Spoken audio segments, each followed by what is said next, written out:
ഇനി ഒമാനിൽ നിന്നും ഒരു കൊച്ചുമിടുക്കിയുടെ ഗിന്നസ് വേൾഡ് റെക്കോർഡിലേക്കുള്ള കുതിപ്പിൻ്റെ കാഴ്ചയിലേക്കാണ് ഞാൻ പ്രിയപ്പെട്ട പ്രേക്ഷകരെ കൂട്ടിക്കൊണ്ടുപോകുന്നത്. ശിവന്യ പ്രശാന്താണ് ഹൂല ഹൂപ്പ് കറക്കി റോളർ സ്കേറ്റിൽ 28 മിനിറ്റും 2 സെക്കൻഡും കൊണ്ട് 6 കിലോമീറ്റർ ദൂരം താണ്ടിയത്. സൂറിലെ ഇന്ത്യൻ സ്കൂളിലെ 6ാം ക്ലാസ് വിദ്യാർത്ഥിയാണ് Shivanya Prashant. Inline roller skates ധരിച്ച് തലമുടിയിൽ ഹുലാഹൂപ്പും കറക്കി 6 കിലോമീറ്റർ ദൂരം. ഇത് പിന്നിടാനെടുത്തതാവട്ടെ 28 മിനിറ്റും 2 സെക്കൻഡും. ഗിന്നസ് വേൾഡ് റെക്കോർഡിലേക്കുള്ള ശിവന്യ പ്രശാന്തിൻ്റെ ശ്രമമായിരുന്നു ഇത്.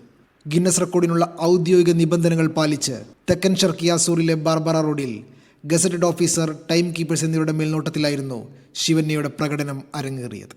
ഇന്ത്യൻ സ്കൂൾ 6ാം ക്ലാസ് വിദ്യാർത്ഥിയാണ് ശിവന്യ. ഇതിനോടകം ഏഷ്യ ബുക്ക് ഓഫ് റെക്കോർഡും ഇന്ത്യ ബുക്ക് ഓഫ് റെക്കോർഡും ഈ കൊച്ചുമിടിക്ക് സ്വന്തമാക്കിയിട്ടുണ്ട്. ഒമാനിലെ ഭവാൻ എഞ്ചിനീയറിംഗ് കമ്പനിയിൽ ജോലി ചെയ്യുന്ന കണ്ണൂർ സ്വദേശി പ്രശാന്തിൻ്റെയും സുസ്മിതയുടെയും മകളാണ് ശിവന്യ. പഠനത്തിലും മറ്റ് കലാകായിക മത്സരങ്ങളിലും നിരവധി സമ്മാനങ്ങളും നേടിയിട്ടുണ്ട്.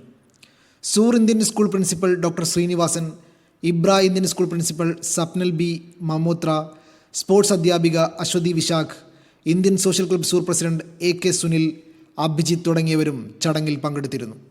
Media 1, Muscat.